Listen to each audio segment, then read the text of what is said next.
इस वीडियो में हम लोग समझेंगे एक और प्यारा सा टॉपिक जिसका नाम है ग्रामीण बचत। क्या है?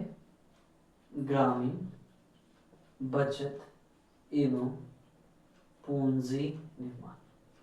ठीक है, ग्रामीण बचत एवं पूंजी निर्माण। सबसे पहले ग्रामीण बचत क्या है? ठीक है, तो जो गांव के लोग हैं, चाहे वो कृषि से कमा रहे हैं पैसा या किसी अन्य स्रोत से कमा रहे हैं, ठीक है, उन्हें क्या करते हैं, वो बचा लेते हैं।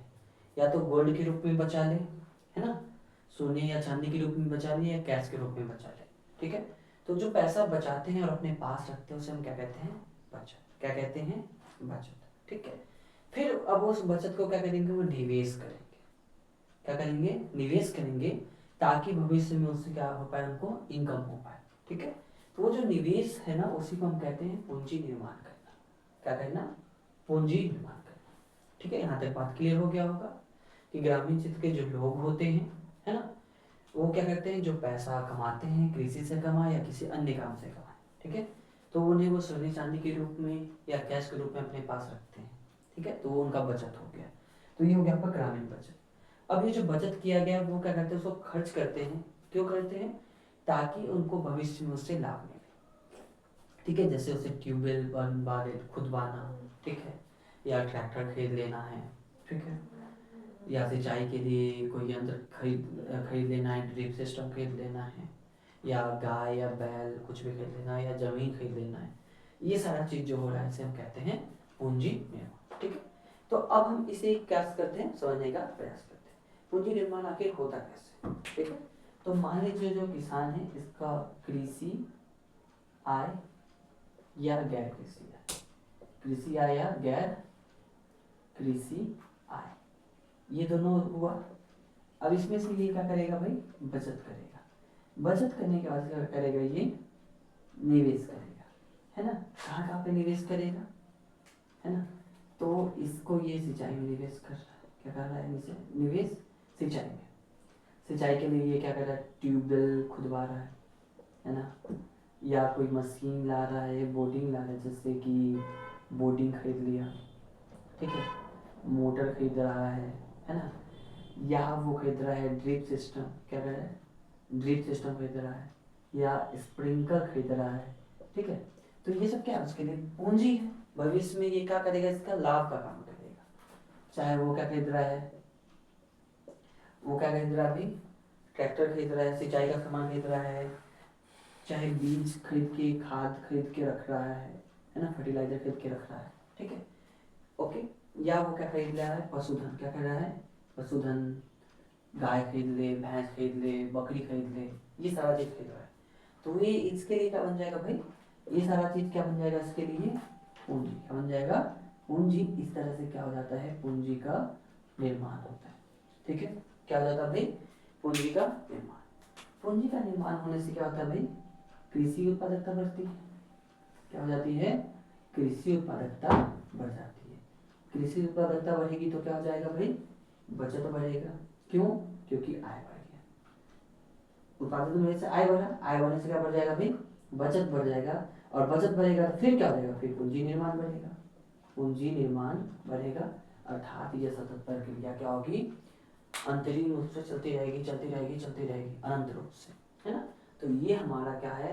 ग्रामीण बचत क्या है और किस तरह से ये पूंजी निर्माण में सहायता होता है, अर्थात पूंजी निर्माण कैसे होता है, हमने ये समझा। ठीक है, अब हमारा अगला प्रश्न क्या है कि आखिर हम लोग पूंजी निर्माण करते क्यों है, या इसका महत्व क्या है? ग्रामीण बचत एवं पूंजी निर्माण का महत्व क्या है? ठीक है, तो अब हम क्या करेंगे? इसके महत्व पे हम लोग क्या करेंगे? अपनी चर्चा करने जा रहे हैं। ठीक है, तो अब कुछ पॉइंट्स है हमारा, इसको हम टेबल में बना सकते हैं।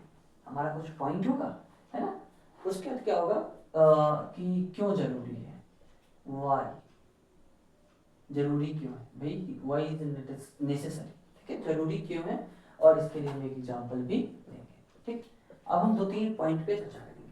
पहला क्या है कि बचत से क्या बढ़ता है भाई? उत्पादन बढ़ता है। अभी हमने जस्ट किया कि उत्पादन बढ़ेगा, है ना। अब उत्पादन होने से क्या होगा कि अगर मान लीजिए कि हम बचत किए, बचत करने से क्या होगा कि हमारे पास नया तकनीक आया।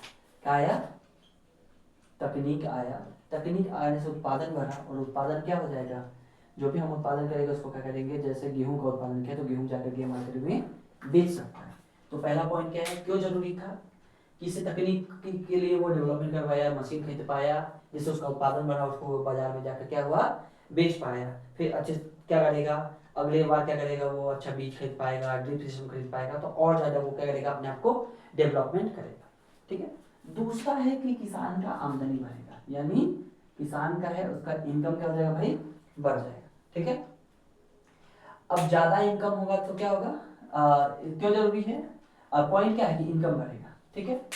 अब पूंजी निर्माण से कहा जाएगा कि वो ज्यादा कमाई कर पाएगा, ज्यादा कमाई करने के बाद क्या होगा, वो अपनी लाइफ स्टाइल को क्या कर पाएगा, बदल पाएगा, और ग्रामीण विकास में सहायता कर पाएगा, शिक्षा प्राप्त करेगा, अच्छा स्वास्थ्य प्राप्त कर पाएगा।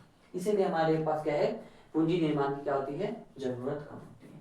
उसके बाद है खेती के जोखिम को भी कम करता है, खेती के जोखिम को भी क्या करता है ये भाई, कम करता है। कैसे कम करता है, मान लीजिए किसी साल बाढ़ आ गया या सूखा पड़ गया, बाढ़ आ गया या सूखा पड़ गया। ठीक है। इस स्थिति में क्या होगा कि अब हमारे पास क्षमता नहीं है कि हम इसको झेल पाए, मेरा लगभग फसल डूब गया है, तो हमारे पास क्या होता है, क्षमता नहीं बचता। लेकिन अगर मेरे पास पैसा होता है तो थोड़ा अंदर से हिम्मत मिलता है ना, चलो कुछ ना कुछ अच्छा होगा, भगवान तो कुछ करेंगे। तो हमारे पास क्या होता है, इस समस्याओं से लड़ने के लिए थोड़ा सा हिम्मत आ जाता है, क्योंकि हम बचत के पैसे से क्या करते हैं, इन सारे आपदा के समय में हम लोग उसका उपयोग कर पाते हैं। फिर हम आधुनिक कृषि की तरफ बढ़ते हैं, क्यों, क्योंकि हम आधुनिक कृषि की तरफ क्यों, कि जैसे ही पूंजी निर्माण हुआ तो हम लोग महंगे चीजों को क्या कर सकते हैं, आराम से खरीद सकते हैं, महंगा मशीन को खरीद सकते हैं या किराए पे ला सकते हैं। क्यों हो पाया, क्योंकि मेरे पास पूंजी था। इससे क्या लाभ होगा कि आप ट्रैक्टर से खेत जोत सकते हैं, जो लेबर की तुलना में क्या हो जाएगा, आपके लिए आसान हो जाएगा। ठीक है। उसके बाद है गाँव का विकास, ये हम इसे ही चर्चा किए हैं कि ग्रामीण विकास होगा, अर्थात पूंजी निर्माण क्या होता है, ग्रामीण बचत से पूंजी निर्माण होता है, और पूंजी निर्माण करता है ग्रामीण विकास के लिए बहुत महत्वपूर्ण होता है। ठीक है। अब इतना चीज तो समझ में आ गया, महत्व क्या है, कैसे होता है, परिभाषा क्या है, सब कुछ हमें समझ में आ गया। ठीक है। लेकिन अब मेरे पास एक प्रश्न आता है कि अच्छा भैया, हम इतना तो आपने हमें समझाया, लेकिन अब क्या है कि अब पूंजी निर्माण के में क्या क्या समस्या आ रही है, क्या रियल में ऐसा देखने को मिलता है कि भाई पूंजी निर्माण हो रहा है। हम तो भाई देखते हैं गांव के किसान क्या होते हैं, जैसे कल थे आज भी वैसे ही। तो भाई क्या कारण है ऐसा, तो पहला तो भाई है कि कम आय। क्या है भाई, कम आय, किसानों के पास आय ही नहीं है। जब आय कम है तो वो तो अपनी जरूरत को पूरा करेंगे ना भाई, तो उनके पास सेविंग क्या होगा, अंडा, जीरो, कुछ भी नहीं। तो इनकम कम होगा तो सेविंग ही नहीं होगा, सेविंग ही नहीं होगा तो इन्वेस्टमेंट कहाँ से कर पाएंगे। तो पहला तो ये समस्या हमें देखने को मिलता है। दूसरा है आपका अनिश्चितता। क्या है आपका, अनिश्चितता। हमारा जो खेती है वो मुख्यतः वर्षा पे डिपेंड करता है, बारिश अच्छा हुआ तो फसल अच्छा होगा, बारिश खराब हुआ तो फसल अच्छा नहीं हुआ। तो किसी साल हम लोग बचत कर पाए, किसी साल नहीं कर पाए, इस बार बचत नहीं कर पाए, इस बार बचत कर पाए, इस बार बचत नहीं कर पाए, अगली बार भी नहीं कर पाए, फिर अगली बार कर पाए। तो हमें क्या दिख रहा है, एक अनिश्चितता देखने को मिलता है, जिस वजह से पूंजी निर्माण नहीं हो पाता, जिस वजह से क्या होता है, पूंजी निर्माण नहीं हो पाता। ठीक है। उसके बाद हम तीसरा क्या समझते हैं, जागरूकता की कमी है। क्या है, जागरूकता की कमी है। कुछ लोग सोचते हैं कि भाई पैसा तो बचा लेते हैं, अब बचा करके उसको खर्च ही नहीं करते हैं, है ना, बचा कर उसको खर्च नहीं करेंगे। खर्च नहीं करने की वजह से क्या होता है कि उनका पूंजी निर्माण नहीं हो पाता, पैसा जितना था बचा के बेचारे रखते हैं, बस उतना ही पैसा उनका रह जाता है। अगर वो इन्वेस्टमेंट करते तो वो क्या करते हैं, आगे की ओर अग्रसित होते। तो हमें क्या है कि जागरूकता फैलाने की क्या है, जरूरत है। ठीक है। चौथा कारण है कि अभी भी खेती में पारंपरिक तरीके इस्तेमाल हो रहे हैं। क्या हो रहे हैं, पारंपरिक तरीके इस्तेमाल हो रहे हैं, जिस वजह से क्या होता है, पारंपरिक तरीके इस्तेमाल होने से उत्पादन कम है, उत्पादकता अभी भी कम है, जो बचत नहीं करने देती, अलाउ ही नहीं करती कि आप बचत कर पाएंगे, क्योंकि आपका इनकम ही नहीं हो पाता उतना, उत्पादकता ही नहीं हो पाता, तो क्या होता है, आप नहीं कर सकते। फिर आपका ग्रामीण क्षेत्र में ऋण का बहुत ज्यादा क्या है, बोझ है। ग्रामीण क्षेत्र के लगभग लोग क्या होते हैं कि ऋणग्रस्त होते हैं। ऋणग्रस्त होने के बाद किसान क्या करता है कि भाई पहले तो वो ऋण चुकाएगा, तो बचत करने के लिए उसका तो कुछ बचेगा ही नहीं, है ना। अब हम ये जान गए कि क्या है यहाँ पे समस्या, तो हमें पता चल गया, तो समस्या है तो समाधान भी तो कुछ होगा ना, कि केवल समस्या से हो जाएगा, तो हमारे पास क्या है भाई, कुछ समाधान भी देखने को मिलता है। ठीक है। तो तो सबसे पहले हम इनकी इनकम को बढ़ाना चाहेंगे। क्या करेंगे? इनकम को बढ़ाएंगे। अगर हम इनकी इनकम को बढ़ाएंगे तो क्या होगा? ऑटोमेटिक क्या हो जाएगा कि समाधान मिल जाएगा। इनकम को कैसे बढ़ा सकते हैं? तो आप इसके लिए बाजार अच्छा कीजिए, बाजार व्यवस्था को सुदृढ़ कीजिए। मान लीजिए कि एक कृषि विपणन प्रणाली है, ठीक है, उत्पादन ज़्यादा हो रहा है लेकिन उसको विपणन नहीं हो पा रहा है, ये गलत है। अगर उत्पादन ज़्यादा हो रहा है तो हम ऐसा मार्केट अवेलेबल करवाएं जहाँ पे किसान जाए और आसानी से अपने फसल को क्या कर पाए? बेच पाए, ठीक है। तब क्या हो जाएगा? आसानी से फसल उसका बिकेगा तो उसके बाद आसानी से पैसा आ जाएगा, बिचौलिया उसका पैसा नहीं खाएगा, है ना। फिर उसके अनाज का उसका सही कीमत मिले, इससे क्या हो जाएगा? उसके इनकम में बढ़ोतरी होगी, ठीक है। तो पहला तरीका है कि उनके इनकम को। दूसरा है ऋण उपलब्ध कराना, कि ग्रामीण क्षेत्रों को क्या करो कि भाई कम ब्याज दर पे क्या दो? ऋण दो। क्या दो? ऋण दो, ताकि उनका क्या हो? भला हो पाए। फिर आप कुछ सरकारी संसाधन दो। क्या दो भाई? सरकारी संसाधन दो। सरकारी संसाधन देने से क्या फायदा होगा उनको? जैसे कि नहर बना दो तो सिंचाई में उनका पैसा जो खर्च होता था वो उनका पैसा बच जाएगा, ठीक है। उसके बाद सरकार क्या करे? उनको सब्सिडी दे। क्या दे? सब्सिडी दे, एमएसपी दे। इससे उनका क्या होगा? इनकम बढ़ेगा। कैसे भाई? अगर मान लीजिए उर्वरक को सस्ता कर देता है सरकार, ठीक है, बीज को सस्ता कर देता है, कृषि उपकरण को सस्ता कर देता है, तो क्या होता है? उनका पैसा बचेगा। पैसा बचेगा तो क्या होगा? वो उसको पूंजी निर्माण में आगे भी लगा पाएंगे, ठीक है। उसके बाद है बैंकिंग साक्षरता या वित्तीय साक्षरता।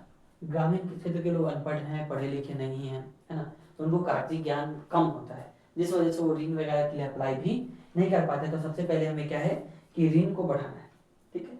उसके बाद उत्पादकता को कैसे बढ़ा सकते हो भैया? सहकारी कृषि को बढ़ावा दे करके, ठीक है। सहकारी कृषि को क्या करो आप भाई? बढ़ावा दो कि आप लोग 10 लोगों का ग्रुप बना लो, है ना, और कार्टेल बना के क्या करो भाई? व्यापार करो, उत्पादन करो। इससे क्या होगा कि आपका उत्पादकता अच्छा होगा और जिसको जितना कहते हो उतना बांट लेना। अगर उत्पादकता आपका ज़्यादा हो जाएगा तो आप क्या करना? जो पैसा बचेगा उसको सेव करना। तो ये हमारा कुछ क्या हो जाएगा भाई? तरीका हो जाएगा जिससे हम क्या कर सकते हैं? ग्रामीण क्षेत्र में इसको बढ़ा सकते हैं, ठीक है। तो अगर हम इस तरह से कहें तो जो हमारा एग्रीकल्चर इकोनॉमिक्स निष्कर्ष आप लिख सकते हो भाई कि जो हमारा एग्रीकल्चर इकोनॉमिक्स है इसका दो जो स्तंभ माना जाता है वो कहलाता है भाई ग्रामीण बचत और फिर पूंजी निर्माण, ठीक है। यह न केवल ग्रामीण क्षेत्र के विकास में योगदान देता है बल्कि देश के समग्र अर्थव्यवस्था को भी क्या करता है? सुदृढ़ करता है और मजबूत बनाता है। तो इस तरह से भाई ग्रामीण बचत और पूंजी निर्माण वाला टॉपिक एकदम खल्लास हो गया।